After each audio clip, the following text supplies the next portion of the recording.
Hi, and how's everyone doing? My name is alittle. Contact you guys here from Mission Performance and Auto Works. So I have 20 years of experience with inside the automotive industry, and within more than 10 years of that, tuning engine computers and standalones, and through various platforms, European, domestic, and Japanese. So it doesn't really matter if it's a classic car or an exotic or something newer or a daily driver.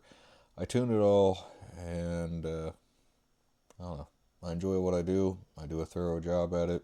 I do a good job, and I do something different than what a lot of people do. I actually go through and custom tune all the available parameters with available inside your particular ECU. Regardless of fact, I'm kind of going to start this new little series where I just go through and do a rough demonstration of tuning general characteristics on a vast range of vehicles and taking you all through along for the process to see just some of the thought train and pattern and utilization between experience through engine blueprinting and through tuning vehicles, obviously, but as well just forced induction and fabrication and other various systems to understand how all these variables end up affecting it.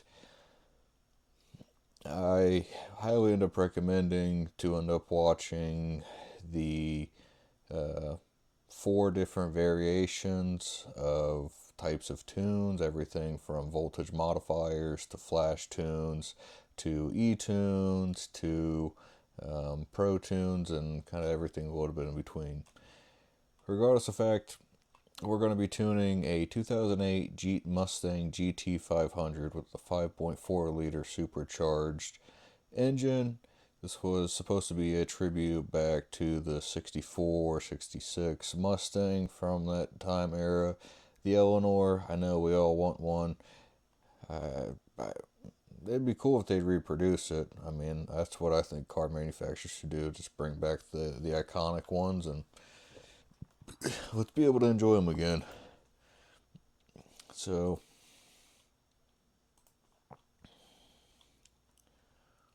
go in here. So for the ease of demonstration, we're going to be using HP tuners today. I have dozens of different softwares that I've spent ridiculous amounts of money on. And yeah, so that's kind of the way to go. You got to pay to play. You want to go fast? Costs money. Alright, so as you can see here within the screen, let me make sure we're recording here. It says we're recording, so hopefully it is. So if you're not familiar with HP tuners or the overall setup here, as any application, you'll have your various settings. Typically, on some vehicles, you will have your volumetric efficiency tables on here, your air mass tables, your idle correction tables, or your idle parameter tables. Here in this one, we have ETC, engine temperature coolant, effective area calculator, torque conversion. So, I mean, we can end up opening this here, and it just pretty much gives us a general range through temperatures and other variables. This we're not really too worried about because don't need to worry about that. So I'm going to try to do this as quickly as I can without making this an hour or two long video because I talk a lot, but there's a lot of technical information and I try to get straight to the point. So with that being said, let's get into it. First, you'll have your operating system tab. Some vehicles will end up having patch files for anything for the patch system or for flashing protocols or other various things. Throughout these tabs, you have your engine diag, which is typically for faults or safety parameters to pretty much keep the engine from grenading or detonating itself. That's kind of just an exaggerated term because for the most part, you shouldn't have any issue like that, but I don't know, if you get it in here and start doing some weird stuff, you possibly could end up doing that. I've never had that issue, but I know what I'm doing, so yeah. All right. So obviously you have the transmission. You can go in here. If this is a automatic, which this one's a manual, so you won't be able to change any of these values. You'll want to end up leaving them where they are. All right. I'm just going to start this over from the beginning, and I'm just going to hit it head on.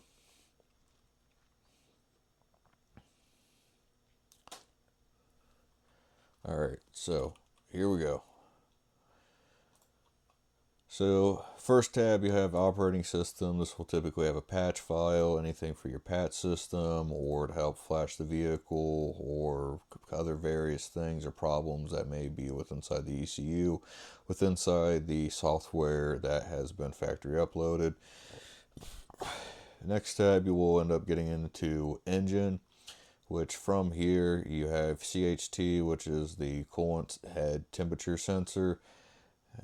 We don't want to end up disabling this. You won't be able to read your coolant temp. Pretty much all the stuff here you'll want to end up leaving alone.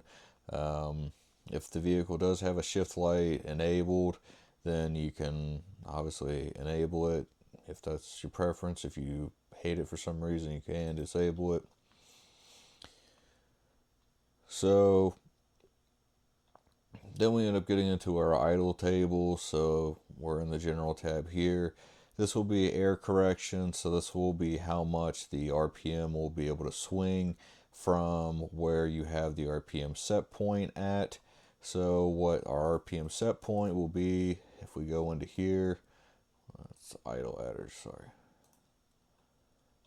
So if we go into here, so if we set our RPM at 750, and let's say, okay, for some reason it's getting too much airflow, the throttle body's open a little bit too much, it will try to use a idle air controller or the throttle position sensor to end up making adjustments there.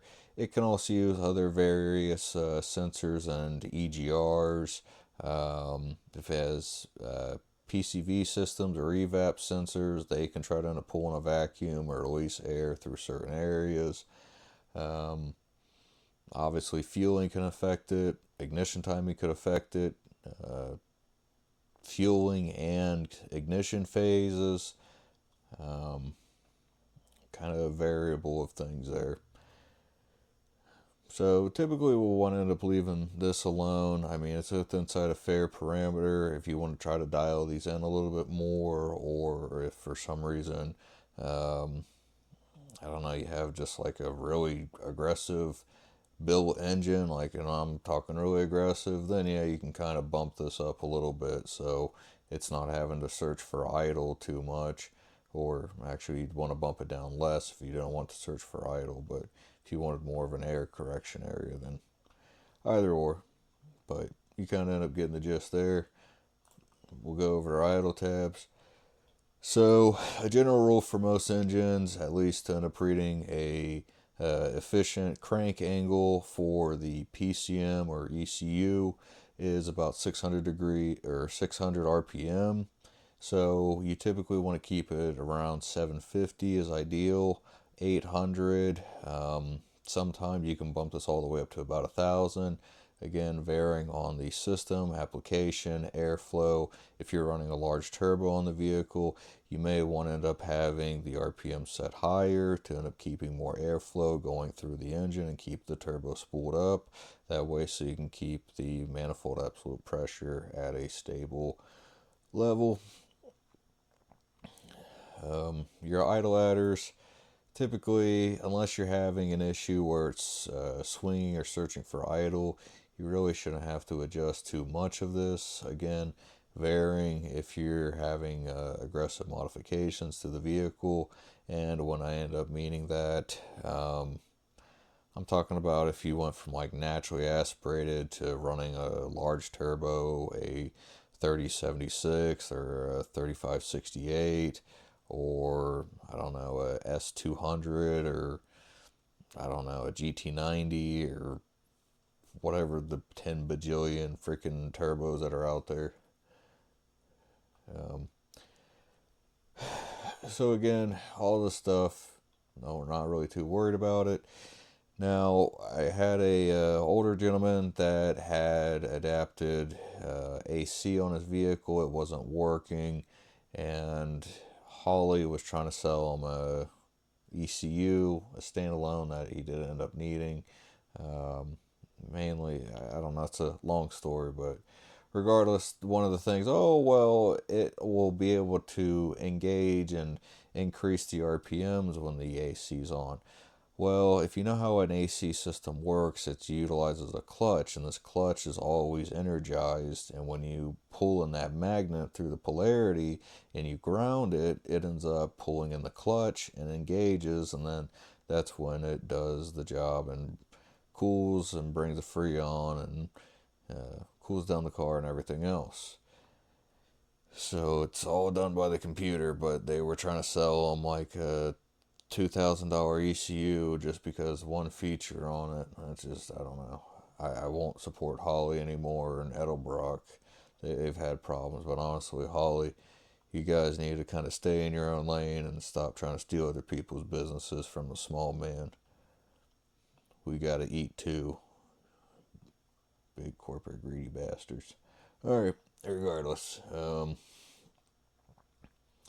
Then you'll have like maximum set point. I mean, that's reasonable, 2,000. You don't want to be going kind of crazy here. Some vehicles will have your rev limiter parameter set on here, or it may be done through spark tables. Next thing for airflow. So you can go to an idle airflow. This should be for, I don't believe this is utilizing a mass airflow sensor on this car, because typically you would end up seeing MAF. So I believe this is using an older style of volumetric efficiency tuning, which is a lot better. And if you've ever tuned a GM and know how absolutely retarded it is, tuning it with inside imperial measurements and all the problems with their VE tables, and it's just complete shit. But I mean, I get it done, but in comparison to a lot of other manufacturers out there, I hate the tables. But regardless, especially because as you guys went up down that tune them, you touch anything to the throttle body, you try to open it, have it open a little bit more, you try to change the correlation between the accelerated pedal and the throttle body.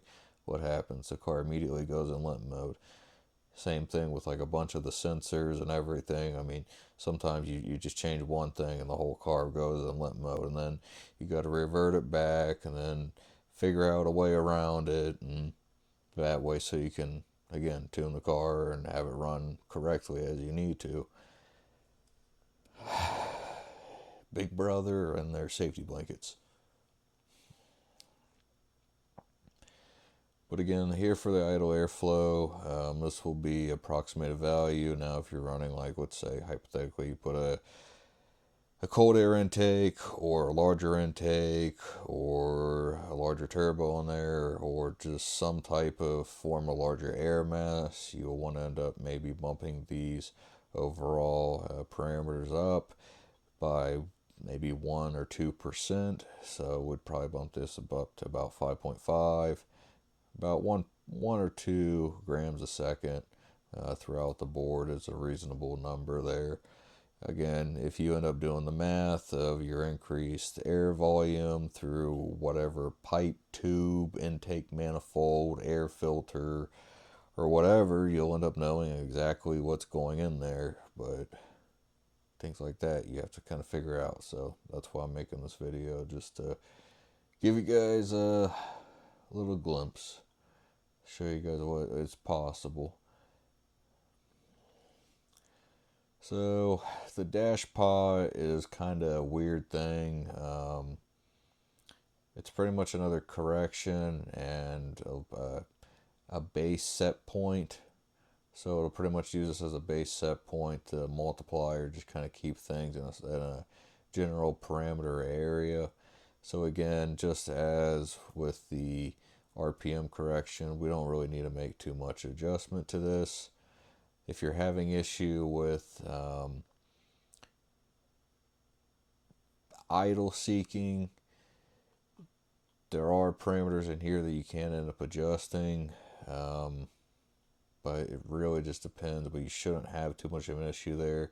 If so, I'd kind of just recommend to go through, check, and read through individually. If you have a question on a particular application, feel free to let me know. I'll make a video of it, or feel free to give me a call, and we'll see if we can get you situated somewhere throughout there.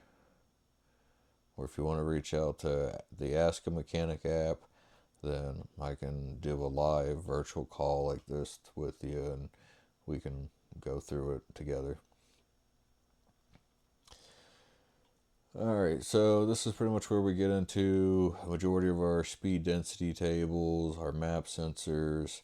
So this is equipped with a hybrid setup, which they call it a hybrid map or hybrid MAF setup. So you have your manifold absolute pressure, which is a sensor that goes into the intake manifold, or standalone ECUs will typically have a hose or a bung coming out of it with a 3-bar, which is about 45 psi capable sensor, and you pretty much just use that to calculate. So let's say you're at barometric pressure, which is typically around 14.5 or 15.8 pounds per square inch, depending on your altitude, depending on heat and several other factors.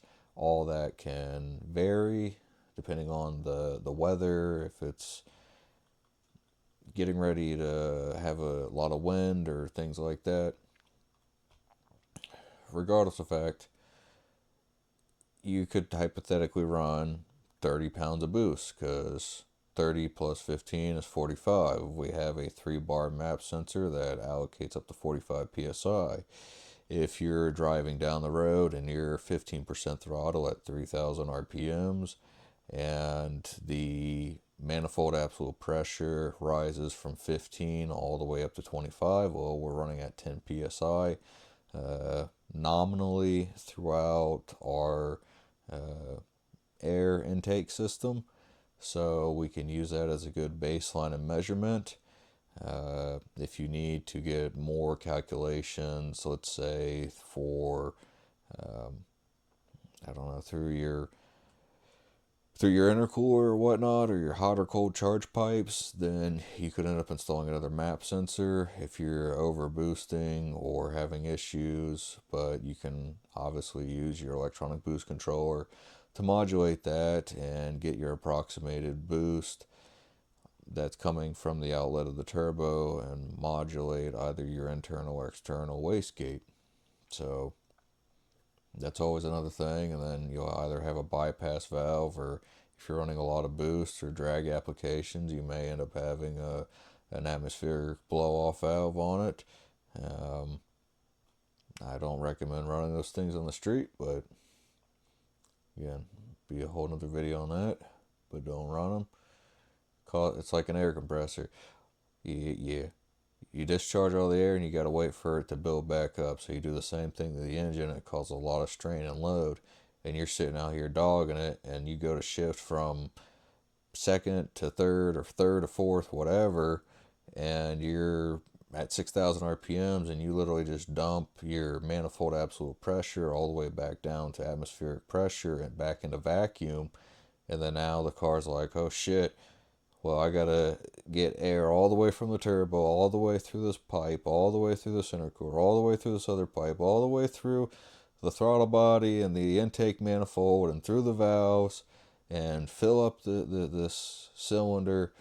And then, so I mean, it's just, that's why I don't recommend blow-off valves, but again, among other things. So let's say, again, if you added a larger throttle body intake, things like that, you can go in here and change your mass airflow scaling. Again, typically about 1 or 2%, so we'll end up doing it there. The other thing to note on this is more than likely this will end up affecting your air to fuel ratios. Obviously, if these values are higher, the vehicle is going to try to add more fuel to compensate for that to get the set stoichiometric value, which I'll just skip over real quickly over our fuel, and you'll see what our stoichiometric is 14.64. Back in the day when you used to actually use real gasoline and not, it went from maximum 10% ethanol to now it's minimum 10%, maximum 50% ethanol, and I personally don't care for it because it absorbs a lot of moisture in about 3 to 6 months. It absorbs a lot of water. It causes varnish, corrosion. It eats any type of rubber, especially if it's not vent and EDP. You use twice the amount of fuel in comparison. It's not really cost effective. It takes about 125 bushels of corn to produce 1 gallon of ethanol. And again, if it's not used in a timely manner, then it kind of goes out the door. And then you run into other problems. And I don't know, people that have carburetors and everything, or lawnmowers, when you go to start it next year and you have all these problems, typically it's from that. And it gets all nasty, and I don't know, cars that have direct injection, it gets so gummy. And me personally, cars that have even had ethanol ran through them and they've been switched back for a year or two, it stinks so freaking bad. But I don't know, give it a try, and I don't know, have fun going to the gas station every hour or two. But it's just, yeah. But if you're using it for race fuel, then it is a heck of a ton cheaper than 110 or whatever you're using, 110 or 115 or 100 or whatever your octane rating is. Okay. So back to this.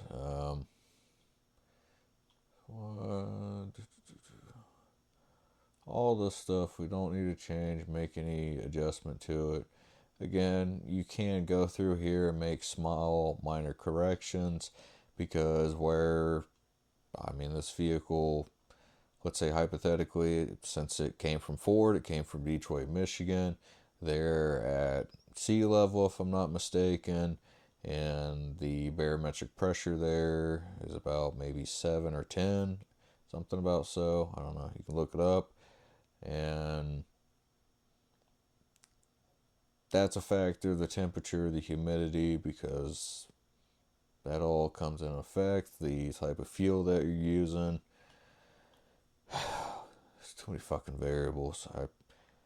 I sometimes I think it's cool about life, but then another time it's just like, man, it's just too much.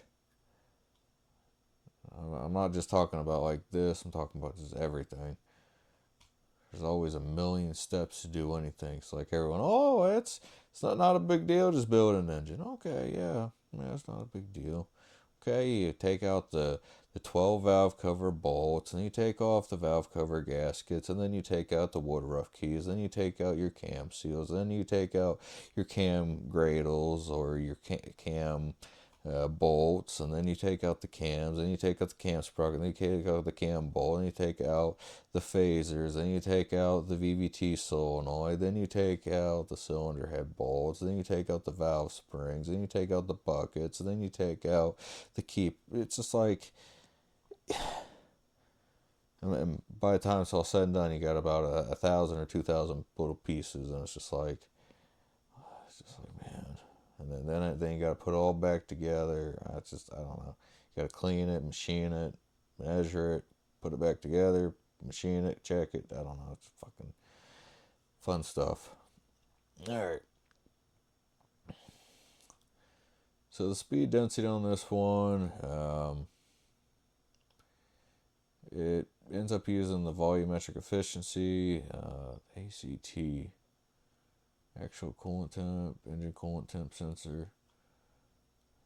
That's not right. I think that's air control something with the air control. But again, the same property goes. The main things that we're trying to end up adjusting here is the ignition, the fueling, and get the idle correction set correctly, and then adjust the either throttle position sensor or the drive-by-wire electronic throttle body. That way, so you can get the most benefits out of it and match it for the driver's requirements and preferences. So same thing, if you want to end up adding more fuel to this, you'll want to end up increasing this, which will end up pretty much telling the ECU there's more air mass coming all the way throughout. You may not end up needing to end up doing this within certain, there we're reading off the intake air temp and the engine coolant temperature is the two values it uses for the VE. Real weird, honestly. I don't know, VE can kind of get weird at times. But yeah. So like you may honestly only need to adjust, and it's just the intake air temp. So I mean, you're pretty much only adjusting like literally this section here. Shouldn't need to make much adjustments here. Again, if you're running more boost, you can end up adjusting this as well.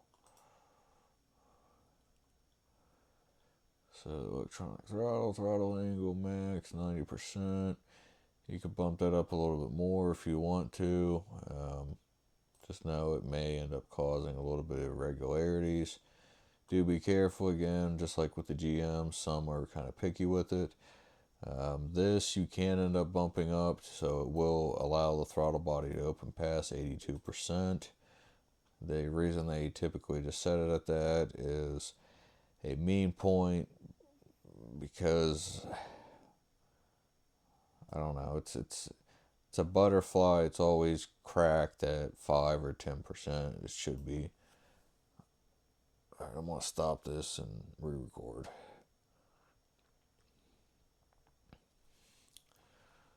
Alright, so from that part on, angle, gain, I don't need to do any of this. Feedback control. So I wouldn't mess with too much of this, otherwise you may make the car too jerky or too responsive, or maybe unresponsive in certain predicaments. Again, this is just a rough crash course. If this was a vehicle that I'm sitting behind and actually tuning, then I'll be going through each one of these parameters, adjusting them accordingly. But just to give you guys an overview, if you, I don't know, have whatever inclination that you don't want it to be done professionally, then you can try to do this yourself, or if you're halfway across the world, but honestly I can even do an e-tune and remotely do it, so there's not really a reason not to. So you can do a throttle angle versus pedal. This will end up making the car so it's similar to driver demand, or if you've ever seen Pedal Commander, a JB4, a Banks Power Commander, it pretty much just makes the throttle body open a little bit faster, sends a little bit more voltage to it or whatnot. So it makes the car feel a little bit more snappy. 15%. Okay.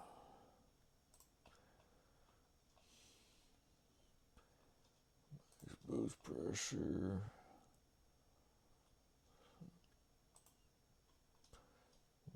PSI 27. Dang. Things run a lot of freaking boost.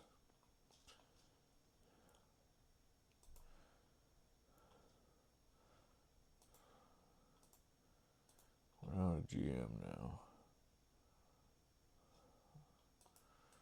Sweet. Okay.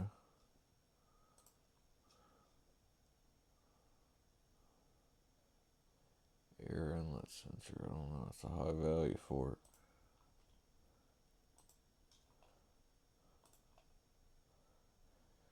So I wouldn't mess with these too much. Really, I'm trying to see what their wastegate duty is. if you wanted to change the slope or something, I mean, you could have this kick in a little bit faster, but again, I wouldn't mess with it too much. This, again, exhaust, you don't need to mess with exhaust temp. This controversy to the EPA, a lot of tuners kind of go with the rule of thumb that either 14.2 or 14.0 is pretty much bare stoichiometric nowadays, just with the ethanol content and the fuel quality that we end up experiencing, and as well to keep cylinder temperatures down, turbo temperatures, and exhaust temperatures down. So, like, if I was to end up tuning this, I would probably put it to 14.20.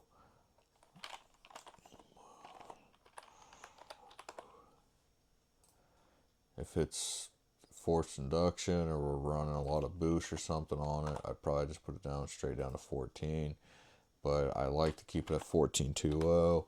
Reason being is when we end up going into our fuel base and set this is in lambda.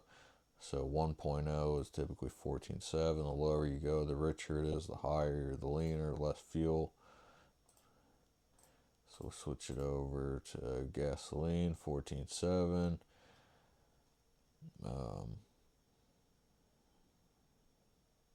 Where was I going with this? So the reason we set the stoichiometric is because it will end up affecting this table. Similar to the idle, it will try to search for it and try to bounce back and forth. Typically, let's say we did have let's say we set at 14.7. It'll typically be about 2 thousandths or 200th parts off from, I don't know,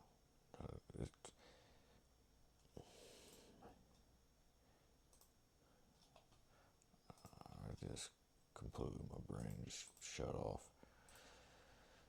So if we set our stoichiometric to 14.2, it will end up affecting our fuel base table at running gasoline at 14.7 of stoichiometric AFR.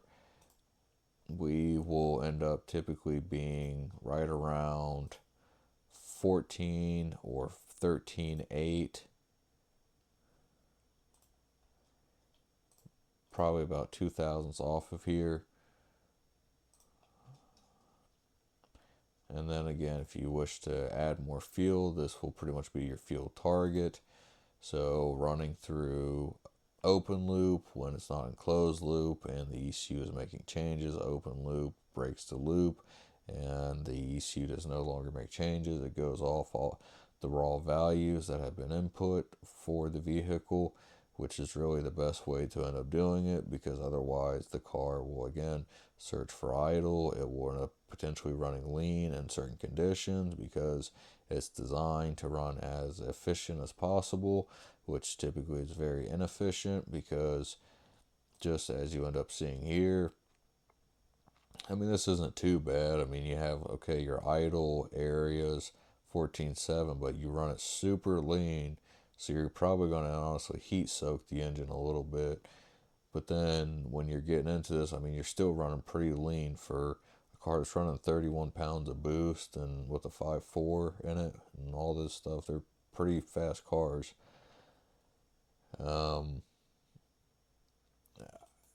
Honestly, this really isn't a good fuel curve, and it's honestly running it pretty lean for kind of what it is. This type of car around this area, I definitely want to see this maybe around 11.7 or 11.5. I know it's a little bit rich, but again, just with the type of fuel and everything, and then even throughout these areas, so like, honestly, I take this whole table, let's drop it down 500s.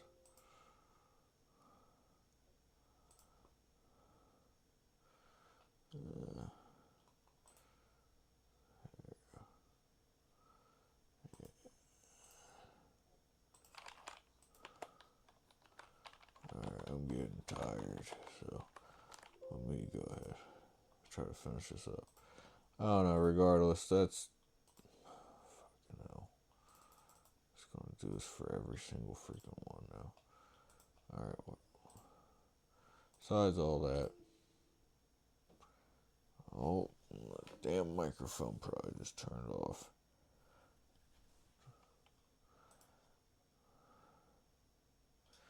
I feel like this is a horrible video. I've made better ones on my laptop, but I'm trying to be fancy and use microphones and all this stuff.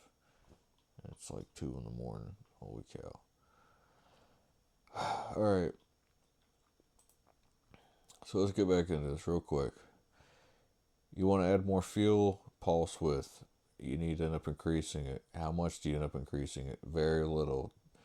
Again, it's operating off within milliseconds. So I would probably start here, take this up just about there if you needed to.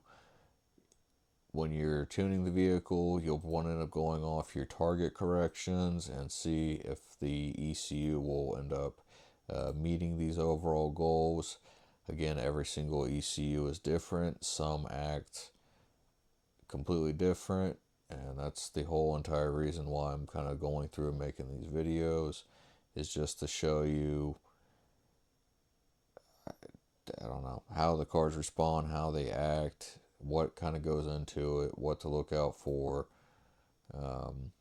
Again, this isn't just plug the computer in and press 2 buttons and voila, you have a map, and now your car freaking backfires and sounds like shit, and I don't know, you keep losing when everyone races you down the road in their Chevy Buick or I don't know, whatever the hell is going on. Alright, same thing with Defco. If you don't want to end up enabling it, just raise this up higher and it won't end up enabling up to a high point. Again, forced induction vehicles, stuff that you're going to be running hot. You typically want to end up leaving this off just because you want to end up utilizing this excess fuel to potentially cool off the valves if you have port injection, and cool off the cylinders, and just kind of keep the overall temperatures of everything down and nice and steady, and as well just prevent any type of post detonation or anything like that. Again, other hysterias is what they refer to these as. You can change the engine coolant temperature, neutral set points, certain speeds on the vehicle, certain foot-pounds of torque output, when to end up enabling it through VSS or the RPM or the NV. So these two, I wouldn't be able to explain the NV or the SVSS in just one video, but pretty much they're just like multipliers or set points, like principles that it will end up going off of. So again, it's like a principal multiplier. It's pretty much, I guess what I'll put it, it's kind of like pi and everything. You gotta always multiply it. Alright, so this would be like for like kind of like your tipping and everything. Again, you really don't need to end up adjusting this if you're having issues out of it. Now, if we had just a completely raw ECU, or just, I don't know, like whatever the heck the overall for instance is, then you can go in here, make the changes and everything to these. But running a base file, you shouldn't need to make a whole lot of changes to them, again, unless you're running into issues when you're data logging the vehicle and you find things. Alright, so ignition. Alright, you're probably, ignition and everything else. A lot of this stuff you don't really need to change. And again, it's multipliers, it's safety parameters for knock, detonation, pinging, or any other variables throughout the engine for whatever issue you're having, from a valve not seated well enough, poor compression, poor ring seating, poor fuel, poor ignition, poor spark plugs, poor gapping, poor fuel, poor fucking just shitty setups. I don't know. Sorry, I'm just kind of like just sick and tired of, I don't know, there's just too much crap out there. Too many people, too many problems. All right. So, same thing with the ignition. The best way I can describe ignition is, okay, you have your pistons going up. It's at top dead center. The closer to top dead center, hypothetically, the more power the engine's going to make in. But you want to detonate it before it comes up there, that way so the fuel and the ignition can propagate a flame front, that way so as the piston gets close up to the top, that pressure really starts to build just at the top, just so it can push it back down. The issue is, though, if you do it too soon when it's down here, then you'll end up causing it to end up bending a connecting rod or a rod failure, bearing failure. Um, but if you do it too late, when it's too close to top dead center, then you end up wasting pretty much the fuel, and it just goes out the exhaust and back into the combustion chamber and through the crankcase, through the PCV, into the oil. So, I don't know. There's that. So, like me personally, I don't and wouldn't really run an engine at 55 degrees before top dead center. Uh, it's kind of like inverse when you talk about adding timing. Uh, I don't know. I You'll understand.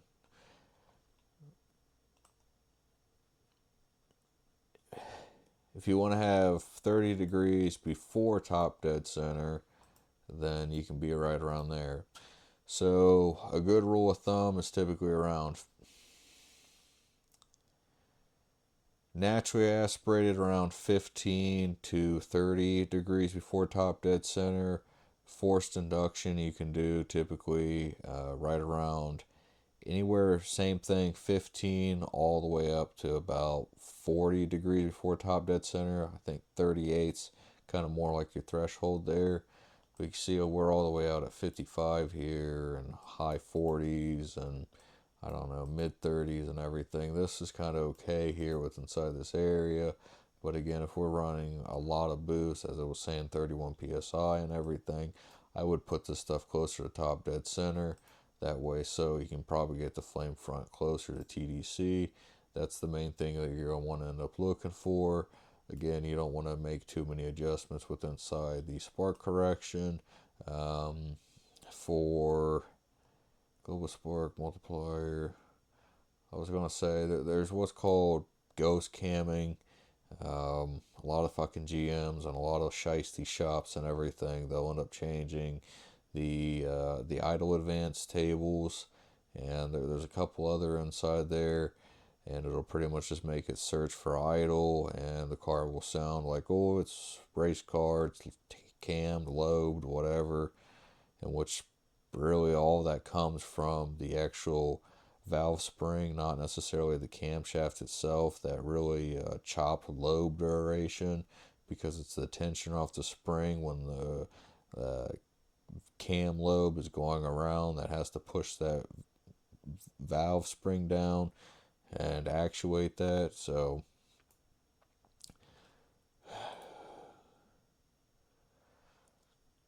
again, if you're having particular issues and everything where you're having knock detonation misfires, or if you want to tighten in some of your parameters, or if, I don't know, you just build a real loose knocky engine or something, maybe you want to change these down just so the car doesn't sense as much knock and retard the timing as much, which sounds like you got a whole nother problem there. But so you can see the knock threshold. You could increase this, you could decrease it. I wouldn't really mess with it because it's not really necessary. Same thing, engine torque calculation. You can change the torque model that way so it'll ramp in a little bit quicker. This will mainly affect for the supercharger, especially the the indicated torque or the inertial torque, or I don't know, they'll call it potential torque, or several different things on cars. Changing this will change the response of it, but I would wait to change that after changing the torque management. And then lambda efficiency, I'm not really too worried about this, but this is going to be reading within lambda, so honestly this is kind of real lean. 1.0 is cool. The higher bit, it's running around like 15 or 16.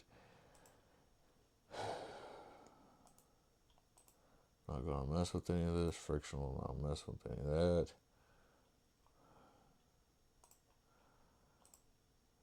Alright, you go ahead and driver demand. So what a lot of these fucking shicey shops and everything out here end up doing, they'll charge you full price and they'll make you believe whatever. It's not even gonna fucking get into it. Hell, even a lot of these flash tunes, this is what you're buying when you pay $500, $800, $1,500 for your damn flash tune. It's what you're paying for. So this is your driver demands table. This is your requested torque. This is what the engine will allow and will pretty much perceive as potential to be put out from the engine. And it will set, pretty much different ignition curves and everything like that. But mainly, all this is doing is opening the throttle a little bit sooner and making the car feel faster. So what people do, because as you can see we have pedal position, the throttle pedal, and then you have your RPM. So let's say at 1,000 RPMs and we're going to consider this in voltage rather than a percentage. Let's say fucking 10% throttle and everything. If you really wanted to make the car like super torquey, you go in here and you fucking, I'm just going to put 50 in here. Here, let's go put, I'm going to put 150 in fucking horsepower in this car. 150, yeah, you hear me? Alright, there we go, the car's tuned. 150 horsepower. It'll throw you back in the seat and shit. But you ain't adjusting your fueling, you ain't adjusting your air, you ain't adjusting your idle. You ain't adjusting fucking keeping your temperatures down. You're not rescaling your fuel tables and everything. And again, this is freaking way wrong. But you guys kind of get the point. Hopefully this was beneficial and informational. I guess something else I'll go in here, which Ford you don't have to do, but GM you have to do fail. You have to do fail safes on the mass airflow and everything, otherwise the car will go into limp mode and all this other stupid shit. So typically you'd go in here and you go into airflow and mass airflow fail, and then you change it and set the fucking number real high and all this other stupid shit. Luckily this you ain't gotta end up doing it.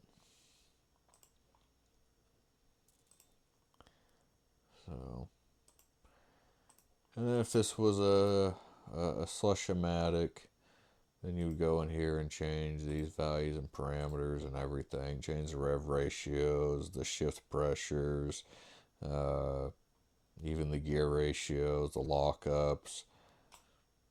You can literally make it so the car revs out. You can make it so the car is real short on revs. You can make it so it shifts real 1, 2, 3, 4 real fast, or do a whole bunch of stuff. All the rest of this stuff, shouldn't have to mess with it unless you've gone all completely berserk and somehow won the lottery on the car. But if for some reason you need to see some of this stuff, and like the NV stuff, like I said, I wouldn't mess with it too much because it's just on potentials for speed. It's the multiplying factor. I see 1-to-1 gear, RPM, speed, and all this shit. But hopefully this helps. Hopefully this was a little bit informational. Again, I'm tired. I'm going to go to bed. So take care. If you guys have any questions, like to see anything in particular, feel free to let me know. If you guys got any questions, feel free to reach out. Mission Performance on AutoWorks or the Ask a Mechanic app. Take care.